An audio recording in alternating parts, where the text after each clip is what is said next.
NATO forces will no longer conduct airstrikes in Afghanistan's residential neighborhoods following a recent airstrike that killed 18 civilians, most of them women and children. President Hamid Karzai says the U.S. raids were not coordinated with Afghanistan security forces. Since that attack, the commander of NATO's forces has issued an official apology.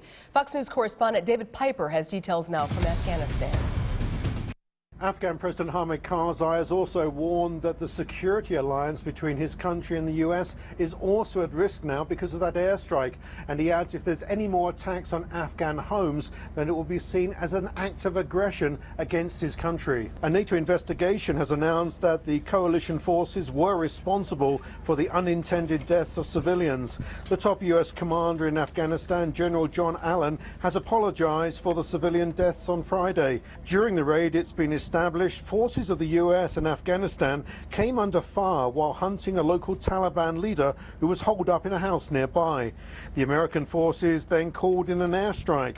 Only later they found out the blast had killed women, children and old men who had gathered there for a wedding party. A spokesman for President Karzai says Afghan investigators told him US troops had called in the airstrike without consulting Afghan units who had surrounded the house and were given no chance to flush out the militants. Raids by NATO forces in residential areas have become a major issue for the alliance and the Karzai government because of the danger to civilians.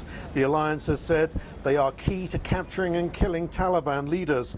But President Karzai's spokesman says the latest airstrike was the 5th incident that has caused civilian casualties since they signed a security pact. But it seems to have gone terribly wrong this time.